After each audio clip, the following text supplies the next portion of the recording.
Assalamualaikum warahmatullahi wabarakatuh.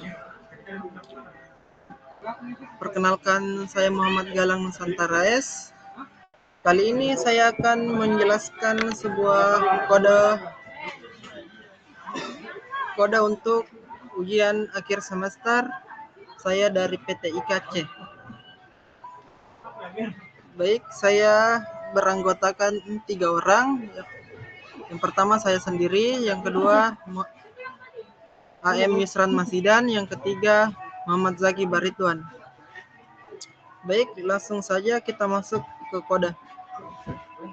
Baik, saya sudah menampilkan program untuk bagian dashboard dari PHP yang telah kami buat. Untuk bagian saya hanya akan menjelaskan struktur dari program saya. Yang pertama, struktur pertama yaitu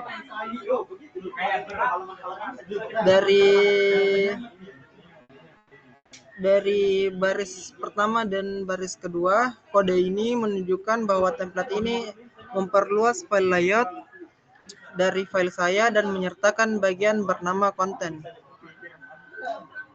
Kemudian bagian kedua, dari carousel section. Bagian ini menampilkan carousel bootstrap dengan 3 slide atau gambar. Ini mencakup kontrol sebelumnya dan selanjutnya serta indikator. Gambar diambil dari direktori menggunakan fungsi bantuan aset. Yang ketiga, logo dan nama section. Bagian ini menampilkan logo dan nama pusat pelatihan dalam sebuah kartu bootstrap. Bagian keempat, informasi pengguna. Bagian ini memeriksa apakah pengguna yang masuk memiliki peran admin. Dan jika benar, menampilkan tabel yang berisi informasi pengguna seperti foto, nama pengguna, email, kata sandi, dan tingkat akses. Menggunakan syntax blade dan render kondisional dan looping data pengguna. Kemudian di bagian tentang kami. Bagian ini memberikan informasi tentang pusat pelatihan. Yang keenam, lokasi section. Bagian ini menampilkan informasi tentang lokasi pusat pelatihan termasuk tautan ke Google Maps. Yang terakhir, bagian penutup. Ini menutup bagian utama konten dan menandai dari file template blade secara ringkas. Template blade ini menggabungkan HTML dan syntax blade untuk membuat halaman web yang mencakup carousel, informasi tentang pusat pelatihan, informasi pengguna atau untuk admin, dan sebuah bagian tentang lokasi pusat menggunakan kelas-kelas bootstrap untuk styling dan responsif. Baik, di sini kami memiliki beberapa file yang terhubung dengan file dashboard agar menampilkan web yang kompleks. Kemudian saya akan beralih ke bagian tampilan.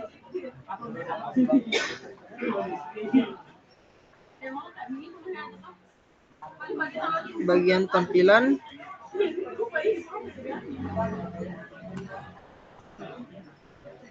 Baik, ini adalah tampilan yang telah kami buat, yang kami susun dari bootstrap kami secara luas.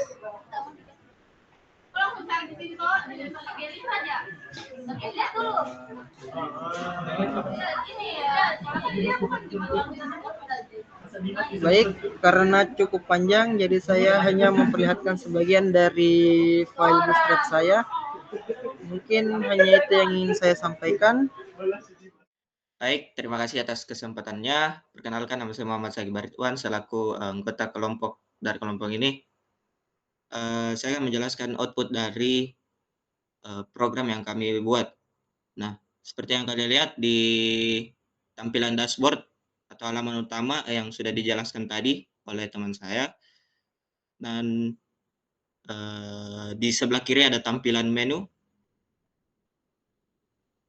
Nah, di sana terdapat akun GUES dan role GUES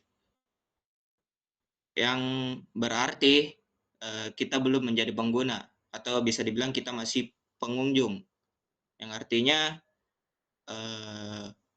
kita belum bisa mengakses fitur lain yang ada di website yang kami buat ini.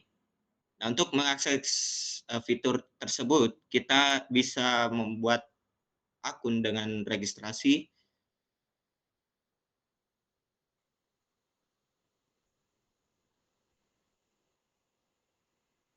Nah, ini adalah tampilan login dan juga tampilan registrasi dari website kami. Kalian bisa memasukkan username, contoh, dan email kalian.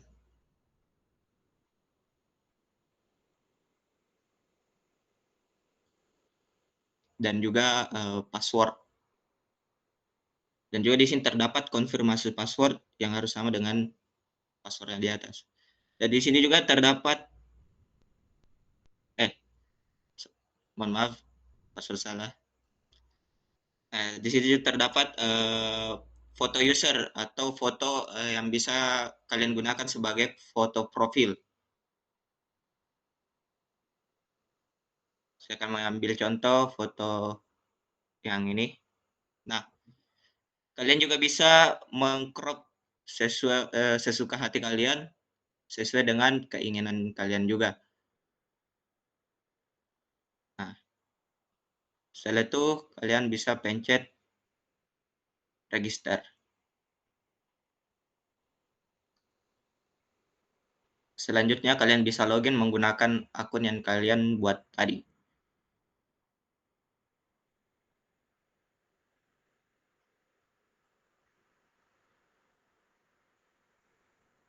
Nah, bisa kalian lihat tampilan akun yang di pojok kiri bawah itu telah berubah dengan username yang kalian buat dan role dengan nama user ya. Artinya kalian sudah menjadi pengguna dalam website ini. Nah, kalian bisa lihat juga di tampilan program khusus yang fitur yang saya sebutkan tadi, yang sayangnya masih dalam tahap pengembangan. Jadi mohon maaf, kami belum bisa menampilkan programnya. Jadi sekian dari saya. Baik, terima kasih atas kesempatan yang diberikan. Perkenalkan, nama saya AM Yusran Mazidan. Kali ini saya akan membahas tentang program dari website yang kita buat. Website yang kita buat ini menggunakan framework Laravel. Kenapa kita menggunakan framework Laravel? Karena Laravel itu dilengkapi dengan berbagai macam fitur, seperti penanganan terhadap SQL injection, terhadap remote attack, dan juga Laravel ini mudah untuk dipelajari, serta Laravel menggunakan yang namanya konsep MVC. Jadi apa itu konsep MVC? Langsung saja kita ke kodenya. Jadi MVC itu adalah singkatan dari model view controller, yang dimana model ini adalah kelas atau bagian dari program Laravel yang berfungsi untuk mengakses database. Sementara controller adalah yang menjembatani antara model dengan view. Jadi controller ini yang berfungsi untuk mengatur logika dari website kita. Sementara view adalah program dari Laravel yang berfungsi untuk menampilkan apa yang telah kita ambil dari model, atau untuk menerima juga menerima dari pengguna. Jadi view itu untuk bagian tampilan. Nah, langsung saja. Jadi di sini kita menggunakan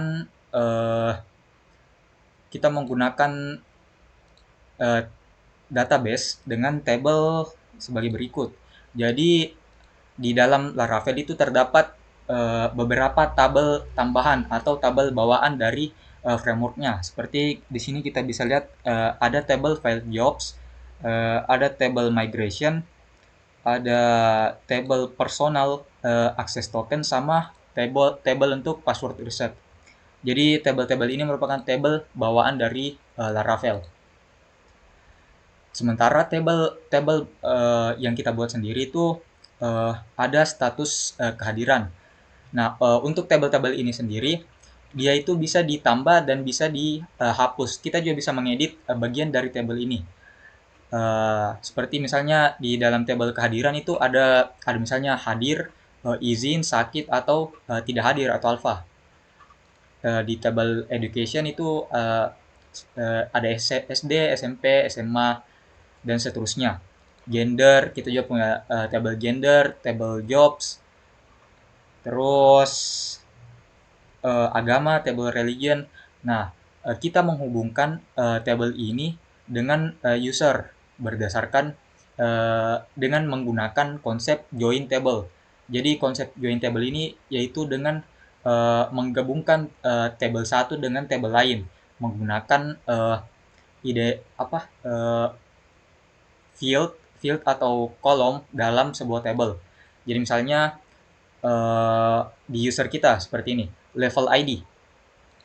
Jadi di dalam user itu terdapat level ID. Nah, level ID ini mengacu kepada table level dengan ID. Jadi misalnya jika table ID di user misalnya di user userrun itu table ID-nya 1, maka dia akan mengacu kepada di table level dengan ID 1. Jadi dia itu merupakan super user. Jadi begitu konsep dari join table yang kita gunakan. Nah, selanjutnya cara kami menjoin table di Laravel itu di bagian models. Jadi models yang berfungsi untuk terkoneksi dengan database yang kita buat. Misalnya tadi kita di user. Nah, di user ini kita bisa join ke level, ke table levels dengan menggunakan fungsi levels. Terus yang dia return adalah hasil join table dari table level berdasarkan level ID dari user. Seperti itu. Dan begitu juga untuk bagian model-model lain dari tabel kita. Selanjutnya, di dalam Laravel juga ada yang namanya routing. Jadi routing ini berfungsi untuk mengatur jalur-jalur dari website kita. Seperti misalnya jika kita pertama kali membuka, otomatis dia akan berjalan ke indeks. Jadi dalam indeks dia akan mengarahkan kita ke dashboard. Seperti yang kita lihat di sini, dia route-nya saat dia menerima pesan dari klien, yaitu dia memasukkan URL home atau route paling awal, dia akan memanggil fungsi show user di dalam login controller. Bisa kita lihat di login controller. Nah, untuk login controller dia berada di direktorinya itu berada di app, terus controllers, terus login controller. Nah, seperti yang kita lihat, dia routingnya ke show user. Jadi dia itu memanggil fungsi show user. Nah, ini. Nah, di dalam fungsi show user, pertama-tama kita panggil dulu data apa yang ingin kita ambil. Misalnya, dia ingin memanggil tabel user dengan join level. Jadi, jika kita lihat di model user kita, nah, fungsi yang dia panggil adalah fungsi levels. Jadi, dia memanggil table user dengan join dengan table levels berdasarkan level ID. Setelah itu di dalam fungsi show user kita juga panggil levels. Levels ini langsung saja kita query semuanya yang ada di dalam table levels. Lalu kita letakkan atau masukkan data tersebut dari users dan levels, kita masukkan ke view dashboard. Nah, ini tadi. Jadi fungsi controller adalah untuk menjembatani antara model dengan view. Jadi di sini dia akan mengembalikan view dashboard. Nah, langsung saja kita masuk ke view dashboardnya. Nah, di sini Laravel juga memberikan sebuah fitur dan di mana dia di dalam view-nya dia diberikan lagi sebuah ekstensi tambahan yaitu blade. Nah, blade ini sendiri merupakan sebuah template untuk memudahkan kita dalam menampilkan view kita. Jadi bisa kita lihat di sini dia tidak memiliki doc type, dia tidak memiliki head, dia langsung menampilkan apa yang ingin kita tampilkan karena dia itu merupakan section atau bagian dari suatu yang lebih besar. Nah, bagian itu merupakan layouts main. Nah, kita terjun ke layouts main. Jadi disinilah letak head tadi. Jadi di sini headnya, di sini title-nya. Terus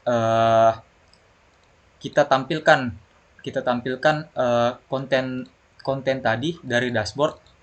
Jadi semua yang ada di dalam sini di bagian sini sampai di akhir section akan masuk ke dalam main blade lalu menggantikan bagian ini yield contents.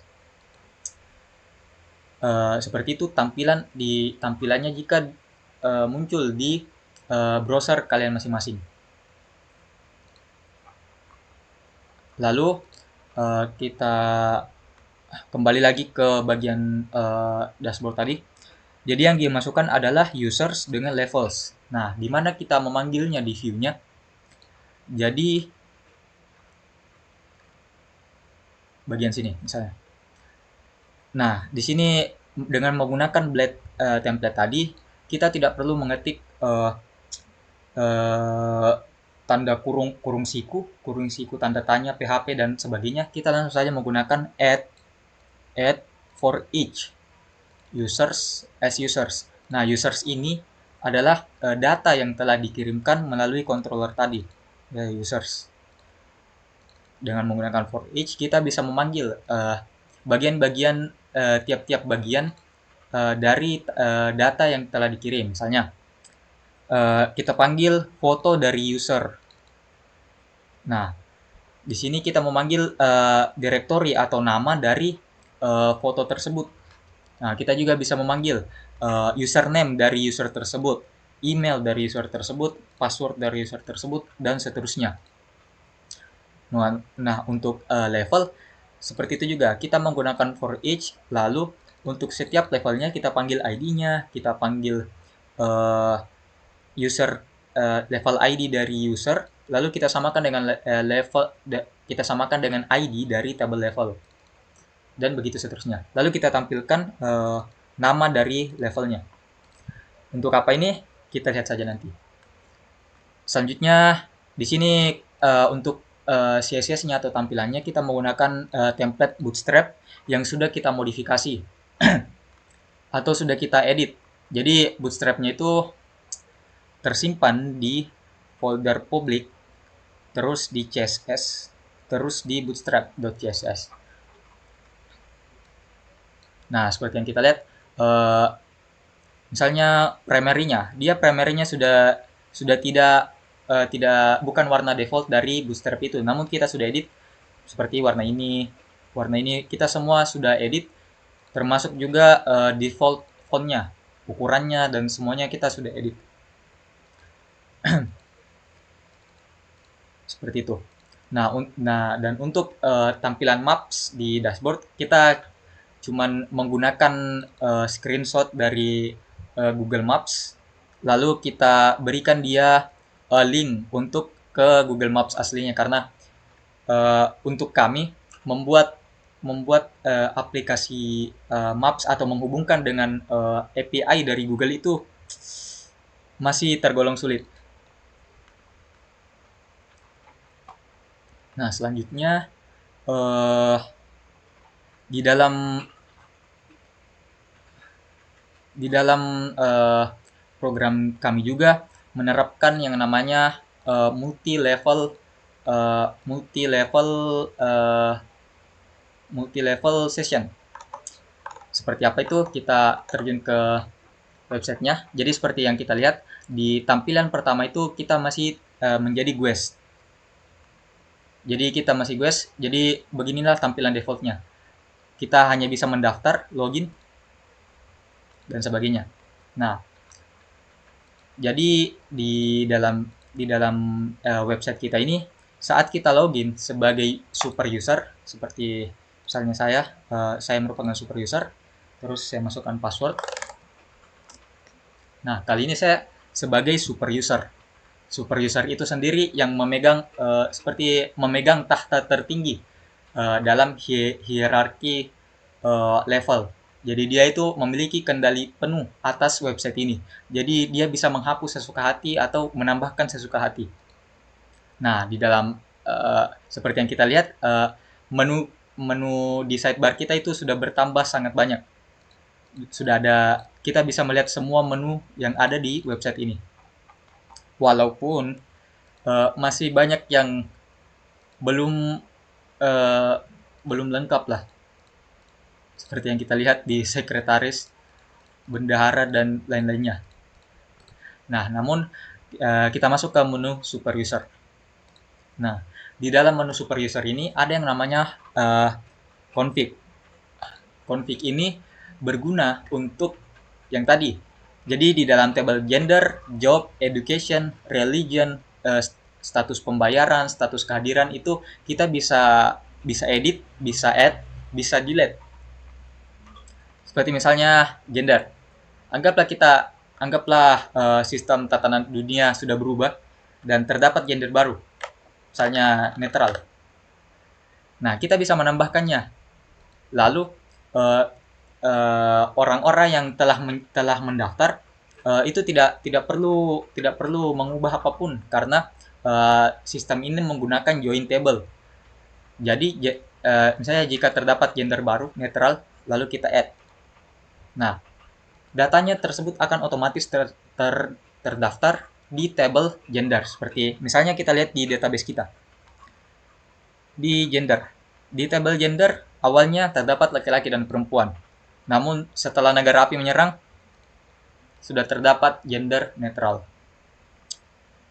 Di sini juga kita bisa melihat kapan data tersebut ditambahkan. Sebenarnya kita juga bisa melihat siapa yang menambahkannya dan siapa yang mengeditnya. Namun masih tergolong sulit, apalagi dengan tabel sebanyak ini. Mungkin waktu kita 2 minggu belum cukup untuk melengkapi program ini. Mungkin jika diberi waktu lebih banyak, kami bisa melengkapinya. Oke. Nah, di sini misalnya kita ingin edit atau kita ingin delete. Jadi sistem tatanan dunia sudah kembali, kita hapus. Begitu. Misalnya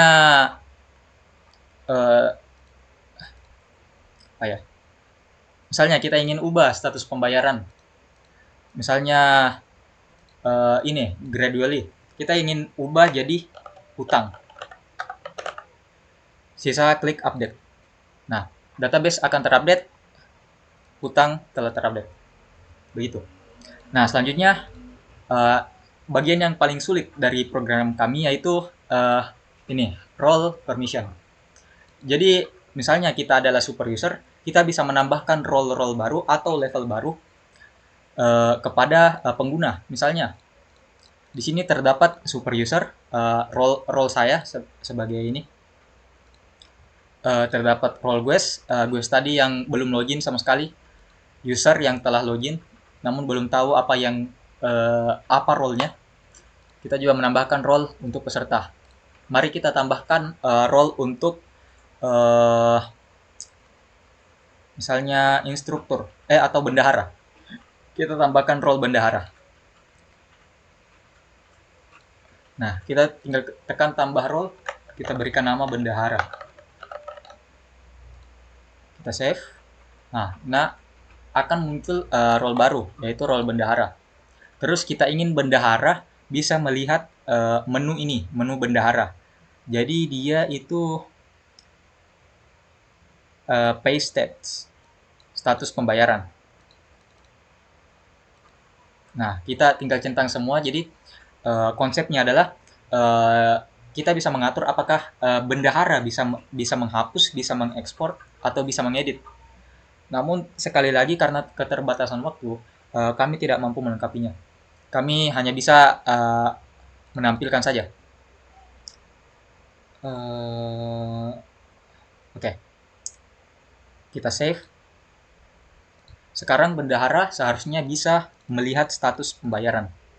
Namun, seperti yang kita lihat di tabel, di sini belum ada user dengan akses untuk menjadi bendahara. Kalau begitu, mari kita ubah. Misalnya, si Zaki. Kita ubah aksesnya menjadi bendahara. Jadi Zaki sekarang menjadi bendahara. Dia menjadi bendahara. Terus kita login sebagai Zaki.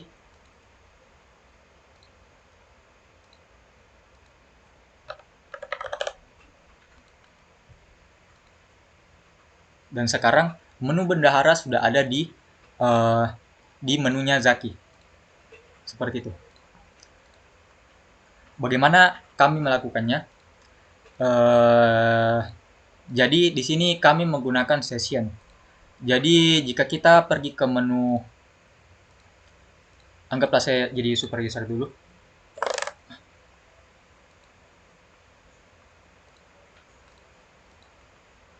Nah, jadi di sini kita menyimpan session untuk semua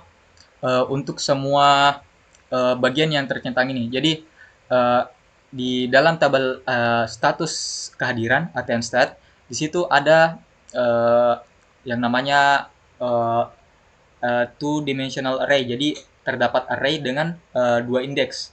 Jadi indeks pertama untuk tabelnya dan indeks kedua untuk view, add, edit, export dan lain-lainnya. Jadi seperti yang kita lihat, super user itu bisa mengakses semuanya. Jadi dia bernilai true atau 1. Nah, di sini kami mau membuat route untuk debugging, namanya session. Di sini kita bisa melihat semua session dari browser kita untuk aplikasi ini.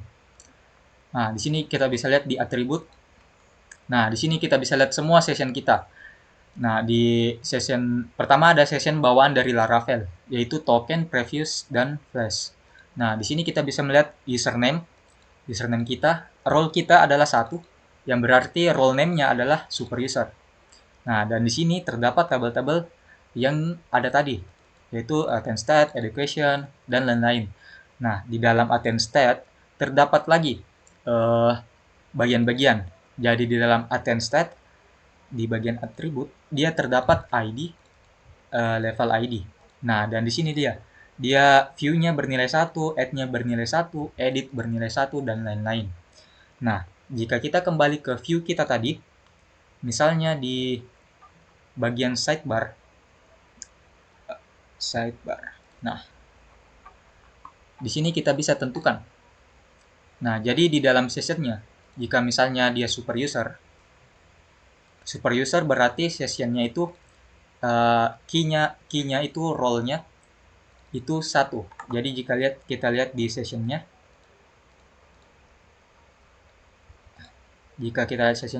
di dalam key role itu bernilai 1. Nah, jika role-nya itu bernilai 1 atau bernilai true, maka bagian ini akan tampil. Nah, selanjutnya misalnya di bagian instruktur.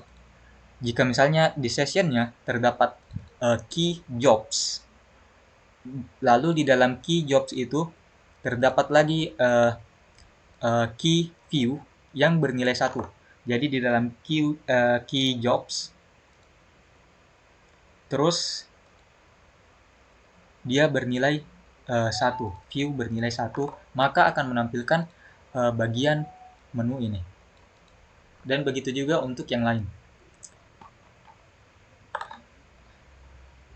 Nah, di sini juga saya akan menjelaskan tentang fitur cropping image tadi dan penyimpanan file.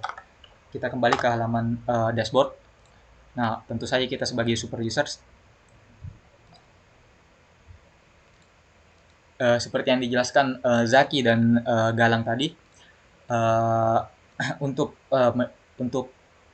menjadi pengguna dari website ini, pertama kita perlu daftar dulu. Jadi kita daftar, kita misalnya memasukkan username, email, dan perlu diingat lagi, input ini sudah memiliki validation. Jadi misalnya jika emailnya tidak memiliki @ akan muncul pesan tersebut, mohon masukkan alamat email. Password juga.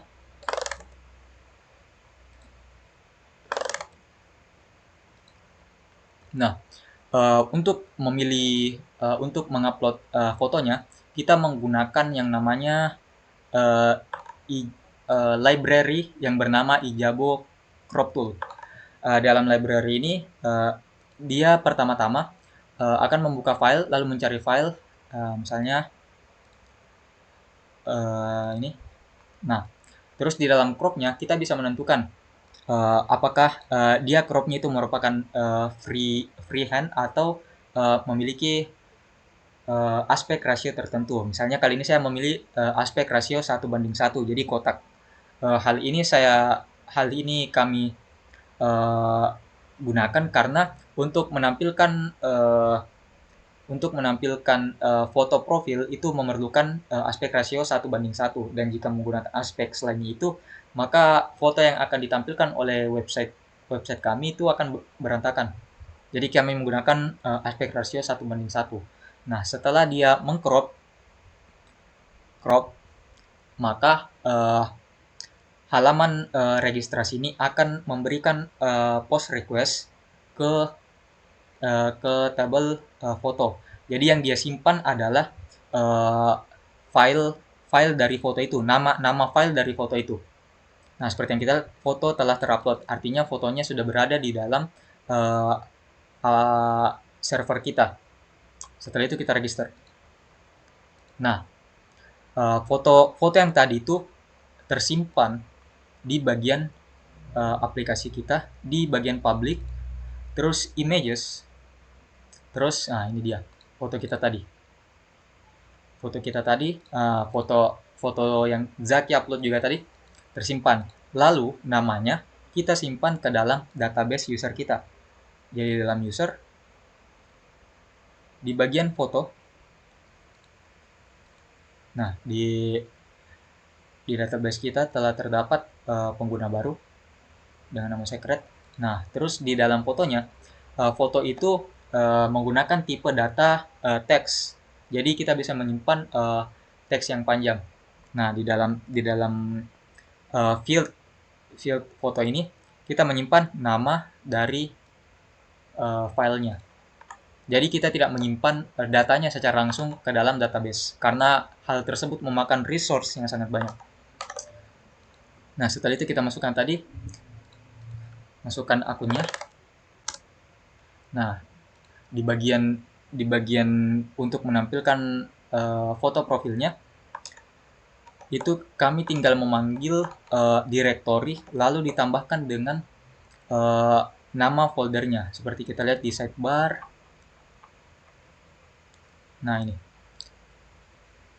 pertama kita panggil direktorinya, seperti yang kita ketahui direktorinya itu berada di images, baru sessionnya gitu. Namun jika pengguna tidak mengupload foto sama sekali, terdapat foto default. Seperti yang kita lihat, untuk foto guest tadi itu menggunakan foto default, dan foto tersebut berada di file images juga.